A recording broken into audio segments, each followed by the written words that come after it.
നിങ്ങളൊരു cheese lovers ആണെങ്കിൽ ഈ വീഡിയോ എന്തായാലും സേവ് ചെയ്ത് വെച്ചിട്ടാ. ഈ ഒരു ഐറ്റം കഴിക്കാൻ നിങ്ങൾ എത്ര ദൂരം ഓടി വന്നാലും അതൊരു നഷ്ടാവില്ല. ചീസാണ് ഇതിന്റെ മെയിൻ ഐറ്റം. ഇതിലുള്ളൊരു ഹാഫ് ബർഗർ ചീസ് സോസിൽ ഇങ്ങനെ ഡിപ്പ് ചെയ്തിട്ട് എടുക്കുന്നുണ്ടാവും. അതിന്റെ മുകളിൽ വേറെയും ചീസ് ആഡ് ചെയ്തിട്ടുണ്ടാവും. ഇതൊക്കെ കൂടി മിക്സ് ചെയ്തിട്ട് അതിൽ നിന്നൊരു ബൈറ്റ് എടുത്ത് കഴിച്ചാൽ നിങ്ങൾക്ക് മനസ്സിലാവും ഇത് എന്തുകൊണ്ടാണ് ഈ ഒരു ഐറ്റം വൈറലായത് എന്ന്. വെറുതെ എല്ലാ ആൾക്കാർ ഇത്രയും ദൂരം ഓടി വന്നിട്ട് ഈ സാധനം കഴിക്കണേട്ടാ. ഈ ബർഗറിന്റെ ഒക്കെ ഉള്ളിൽ വെച്ചിട്ടുള്ള പാറ്റി ഉണ്ടല്ലോ മക്കളെ, അത് സംഭവം പൊളിയാണ്. അതുപോലെ തന്നെ നിങ്ങൾ ഇതുവരെ കഴിച്ചൊരു ബർഗറിന്റെ ടേസ്റ്റ് നിങ്ങളെ നാവിന്റെ തുമ്പത്തുണ്ടാവില്ലേ?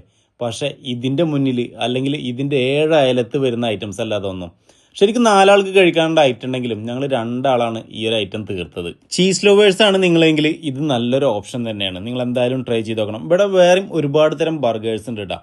അപ്പോൾ സ്പോട്ട് വരുന്നത് എടപ്പാൾ നേതാജി ബൈപ്പാസ് റോഡിലാണ്. ഇതുപോലത്തെ സ്പോട്ടിന് വേണമെങ്കിൽ ജസ്റ്റ് ട്രാവഡേനൊന്ന് ഫോളോ ചെയ്ത് ഒപ്പം